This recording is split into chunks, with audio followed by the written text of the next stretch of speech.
Here's what you missed on Thus Spake Zarathustra. Zarathustra looked aloft, which is a fancy way of saying he looked at the sky, and when he looked aloft, he saw a serpent wrapped around the neck of an eagle, but not in the it's supper time way, more so in the friends way? I don't know what kind of friends Zarathustra has, but apparently that's cool in his book. Anyway, he noticed these two friends, and immediately proclaimed, "They are mine animals," and rejoiced in his heart. What's new? We then learn that the eagle and the serpent have a deeper meaning than simply looking really sick in the sky. You see, the eagle is the embodiment of pride, and the serpent, wisdom. Then he hits us with a reconnoiter, and when you look up reconnoiter in the Oxford English Dictionary, it gives you a whole slew of meanings. The ones that made the most contextual sense to me were to survey, make an observation, and to recollect, remember, or recognize. Then Z gained some relatability points if we're being real, when he hits us with a "more dangerous have I found it among men than among animals." And finally, he concludes by lamenting his own imperfections regarding pride and wisdom, and how the two are interwoven for him, and how he wishes his pride stemmed from his heart. Thus began Zarathustra's downgoing. And that's what happened in aphorism 10 of the prologue to Thus Spake Zarathustra in under 60 seconds. Welcome to section 10 of the prologue to Thus Spake Zarathustra. You just heard the sub 60-second synopsis, and now it's time to read the final aphorism of the prologue, aphorism 10. I'm so pumped to talk about this with you and discuss it and all that jazz. Next, we're going to do a quick reading of that aphorism, but if you've already read it, go ahead and skip ahead to the analysis section. We will meet you there. And also, last but not least, I've pinned a question in the comments below. So if you'd like to open up a dialogue with me, I will be running to the comments with your thoughts, theories, and questions, and probably responding to them with more questions. So please, if you feel so called, join me there. All right. Let's put that magnifying glass to Nietzsche's work. Let's do it. This had Zarathustra said to his heart when the sun stood at noontide, when he looked inquiringly aloft, for he heard above him the sharp call of a bird. And behold, an eagle swept through the air in wide circles, and on it hung a serpent, not like a prey, but like a friend, for it kept itself coiled around the eagle's neck. "They are mine animals," said Zarathustra, and rejoiced in his heart. The proudest animal under the sun, and the wisest animal under the sun. They have come out to reconnoiter. They want to know whether Zarathustra still liveth. Verily, do I still live?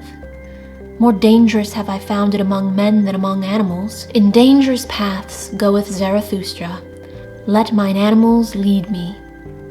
When Zarathustra had said this, he remembered the words of the saint in the forest. Then he sighed, and spake thus to his heart. Would that I were wiser. Would that I were wise from the very heart, like my serpent. But I am asking the impossible. Therefore do I ask my pride to go always with my wisdom. And if my wisdom should some day forsake me, alas, it loveth to fly away. May my pride then fly with my folly. Thus began Zarathustra's downgoing. Wow, this aphorism was relatively short, but boy was it packed full of a whole lot of information. It is, after all, that final aphorism before we jump into the real meat of the text, which begins with the 3 metamorphoses. So I'm super pumped to talk about this with you today. As per usual, we've got the annotations. So let's just start with that opening line, all right? This had Zarathustra said to his heart. Now, the first thing I wrote down when annotating this was potential essay topic, because at this point it has just been brought up too many times to not formally acknowledge, in my opinion. And we see paired right next to it, when the sun stood at noontide. Oh my goodness. Those are 3 things all in one sentence that we've been paying attention to throughout the entire reading so far. We've got the further iterants of personifying the sun with the sun stood, giving it an action verb with stood at noontide.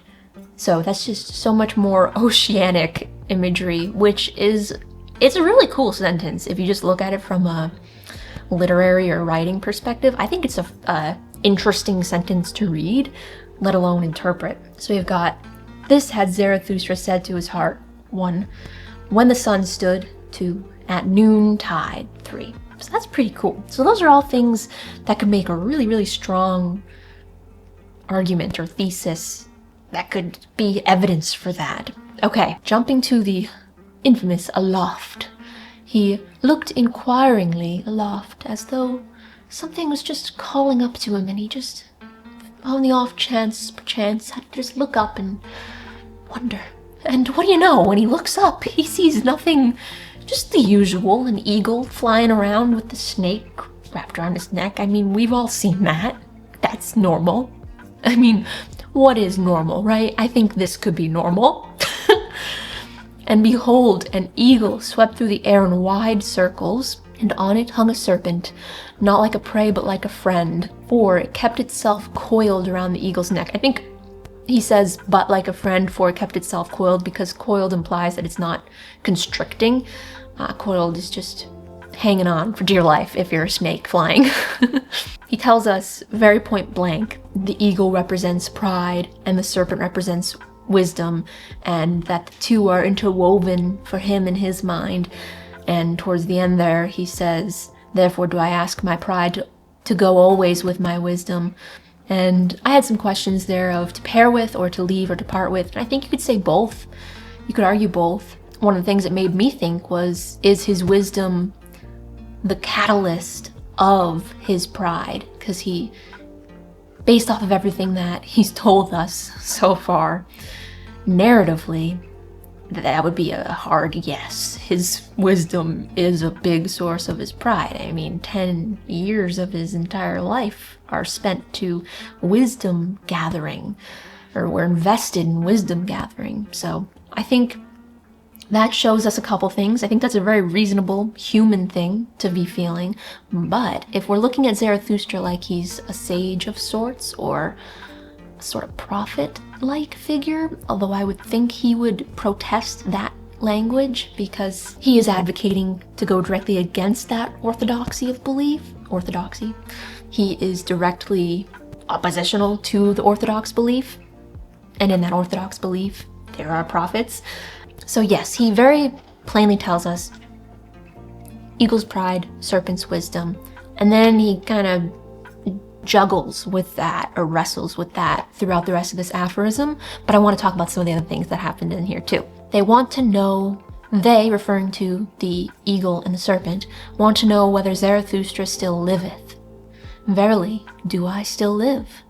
So the word still, I think, I interpreted this as implying a past relationship or connection to each other, the serpent, the eagle, and Zarathustra. That argument is strengthened when you look at the Oxford English Dictionary resources of reconnoiter. I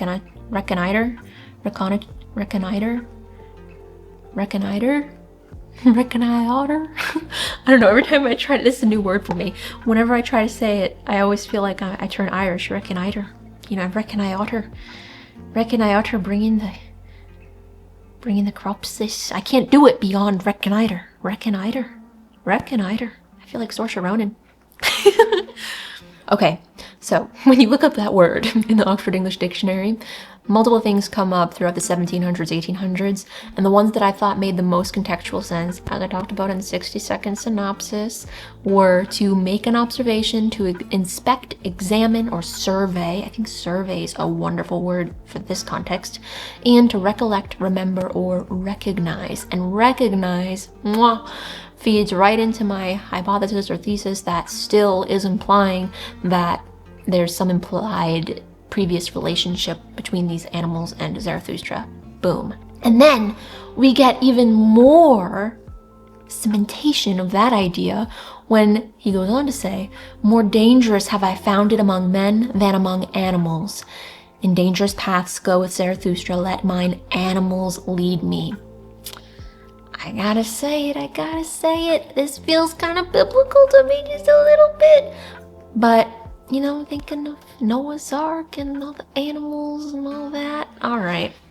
But I think this is I think this is more of an admission on Zarathustra's part, because he has been so steadfast and determined to bring his wisdom to the people. This is really the first time that he said, you know, I feel safer among animals. And, you know, you almost wonder, I almost wonder, perhaps I am wondering, and I'm just saying I almost wonder, who knows? I wonder. I almost wonder if he's encouraging us to draw a comparison between human and animals in this context. Context is the word of the day, apparently. I keep on saying it. Drawing on the argument that animals don't experience consciousness the same way that we do, meaning that they're easier to persuade, or even if they're, I don't know, are they even persuadable if you don't have consciousness? Are you persuadable? I'd argue probably not, because persuasion implies a certain level of understanding and critical thinking ability. So I think there's a lot there that we should keep in the old noggin going forward. And yeah, that's what I'm gonna say on that. Okay. Then we see this aphorism really bookended back to the idea of the serpent and the eagle, which is the main theme of this aphorism. Would that I were wiser. Would that I were wise from the very heart, like my serpent.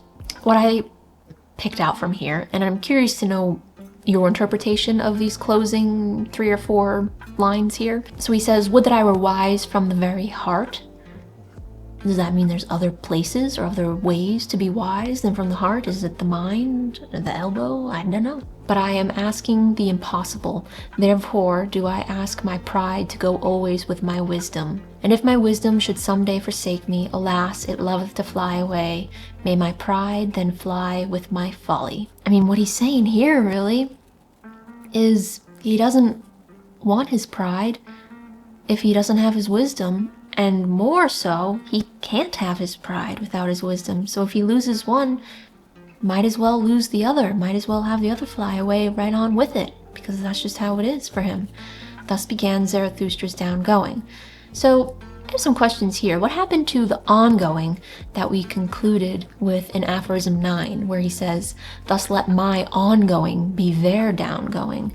Is his downgoing here a way of his version of ongoing? Like by downgoing, he's meeting the people or this community he wants to form. Is he meeting them where they are?